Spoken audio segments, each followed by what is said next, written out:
Hey there, it's Michael. Welcome to Whole Again, the show that's here in support of the person you're becoming and a meaningful life. When I studied to become a meditation teacher, I dove into the Buddhist underpinnings of the practice. That gave my teaching a solid foundation.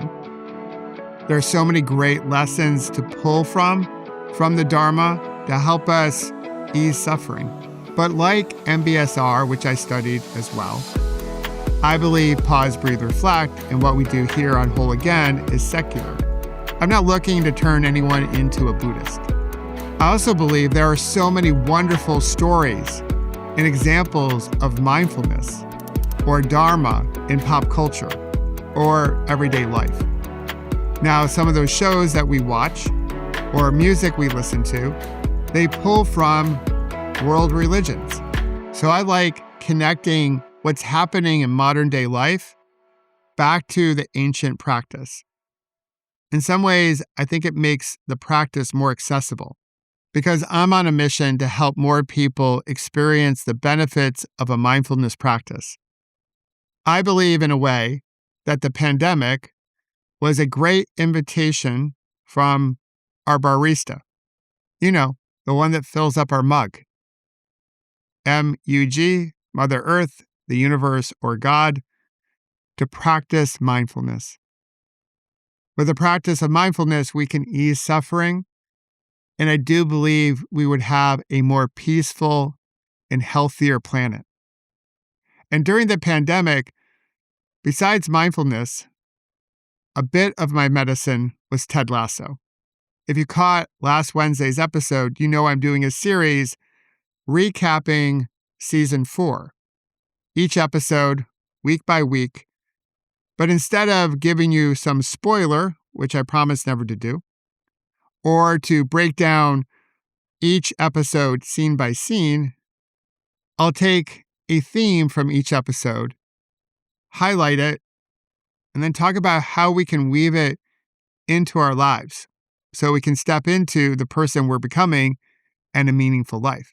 And I believe during the first 3 seasons, there were so many wonderful mindfulness lessons.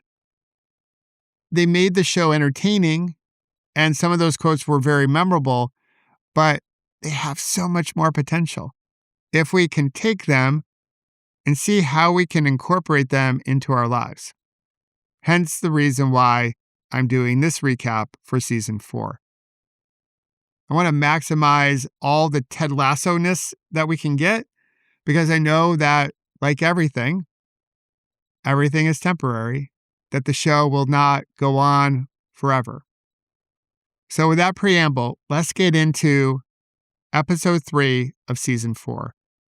And as I watched last week's episode, I could sense that the good old Ted Lasso flywheel is starting to move just a bit faster. We're starting to build momentum. The Lady Greyhounds as a team are starting to take shape. In episode 3, we meet 3 new players, Lizzie, Shannon, through open tryouts, and Gemma, who has history, and it's not so pleasant, with assistant coach Alice Chilton, which is a clever play on words to Alex Chilton, the late frontman of the Box Tops, and also the title of a song by The Replacements. So we meet these 3. And what's common with these 3, and really the whole team, is that they simply want a chance to compete, to see what they're made of. How relatable is that? And I think most of us can relate to that desire. Heck, ABBA wrote a whole song on Take a Chance on Me. You might have felt it going after a job. I know I don't have the experience, but take a chance on me. In our social lives, going on a first date is taking a chance on someone. And in another way, we sign up for big events as a way to take a chance on ourselves to see what we're made of. And the team wants this. Rebecca wants it for the team. Ted wants it for his players. We all want it, hopefully, for each other. Some of the memories I cherish most from my corporate experience is when I saw someone with a talent. They might not have seen it in themselves, and I took a chance on them. Even though there might have been naysayers that said, that person's not ready for the promotion. I thought, and maybe it was a bit of my ego at play, that we could make it happen. Now, it didn't happen every time, but that shouldn't prevent us from taking chances on people going forward. Now, in season 4, there is a through line around the unlevel playing field of women's sports. And I've heard other podcasters break down season 4 in their way, which is a little bit different than our way here. And I've read some critics online. And most of them happen to be white dudes like me, and they're uncomfortable with this line that suggests, because it's true, that the playing field isn't level. We are only 3 episodes in, and they're already whining about, I don't like that. When we practice mindfulness long enough, no doubt that something will come up that will create some tension. We might not like it. It might be a muddy moment. And usually, there is some type of lesson embedded in that tension. Now, for context, I'm a co-author of a book on allyship. I'm a girl dad ×2, and both of my daughters are active in their sports. And I sponsored the largest female cycling team and club in New York City for over 6 years. And I'm just a lover of sports in general. And I believe women's sports are as entertaining and sometimes more entertaining than the guys. And I will say this, with that context in mind, the playing field isn't level. And to give you a bit of flavor for what the New York Times, which is usually progressively minded, their reviewer, Christopher Orr, and by his photo, seems like a white guy, just like me. He's probably a nice, friendly chap. But he's one who's tired of all this. He wrote, "Is there a ton of sexism in women's soccer? I imagine so. But the sport is not some bizarre new concept to be publicly ridiculed. Ted has traveled back to England, not 1975. Again, I believe Christopher is probably a fine chap, but bless his heart, and everyone else who's criticizing this part of season 4. We don't have to go back to 1975. We can just look through the lens of 2026, and the playing field throughout sport, throughout society, throughout the corporate world, name your playing field, it's simply not level. And the reason why we need to continue to talk about it, to make men who look like me uncomfortable and others that might feel the same way, is that that's the only way we create real change. Yes, progress has been made. We should celebrate that progress, but there's still a whole bunch of potential to tap into. And this theme about taking a chance on someone is a big part of episode number 3. Who doesn't want that? Again, I think so many, if not all of us, can relate to just take a chance on me. Let me prove it to you that I got game. Wherever you happen to play your game. But too often we let bias and belief get in the way of offering someone a chance. But true leadership, great leadership, isn't about assembling a team of people who are perfect, whatever perfect is, right? We talk about that all the time here. True leadership is an act of vision. It says, hey, we're going over here. We're going to a higher ground, closer to the pinnacle. Come join me. Yeah, we're not all perfect, but together we can rely on each other, and together we can form a great team that can get to where we wish to get to.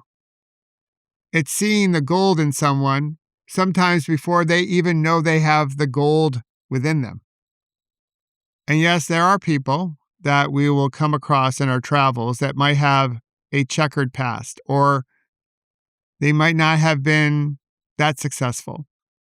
And we might feel like, I don't know, I don't want to take a chance on this person. And that's real. That's a fair feeling to have.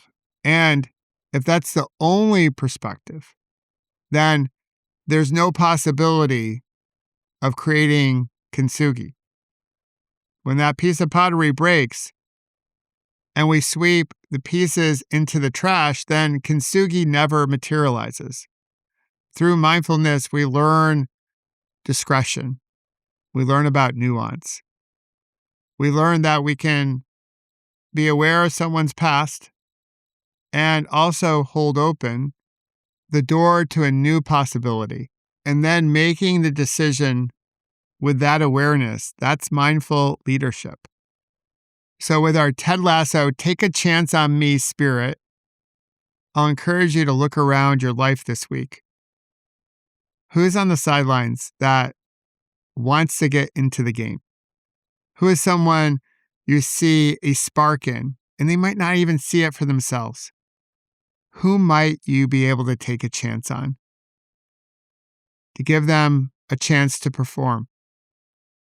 See if you can extend that to someone else.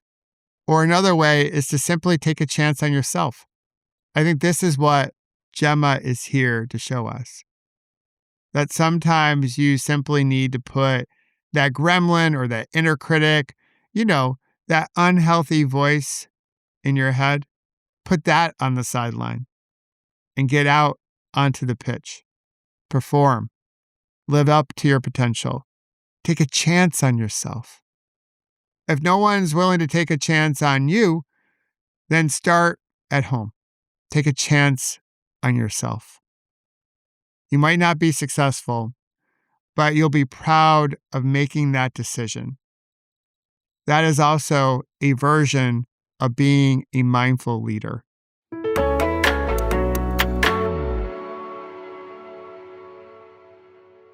And as always, thanks for being here. Thanks for listening. I hope you're checking out my new series, the other series called A Perfectly Imperfect Union, where I'm talking to everyday Americans about their reflections of America at year 250. And as a reminder, celebrate your scars as golden symbols of your strength and resilience. And don't forget to have fun storming the castle.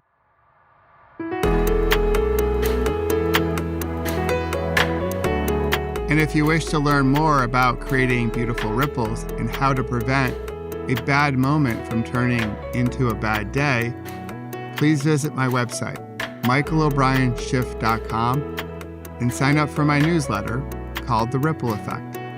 And join us each Monday, Wednesday, and Friday here at Whole Again and discover how you can heal, grow, and become more resilient. And celebrate our scars as golden symbols of strength and resilience. Until then, remember, you can always come back to your breath. You've got this, and we've got you.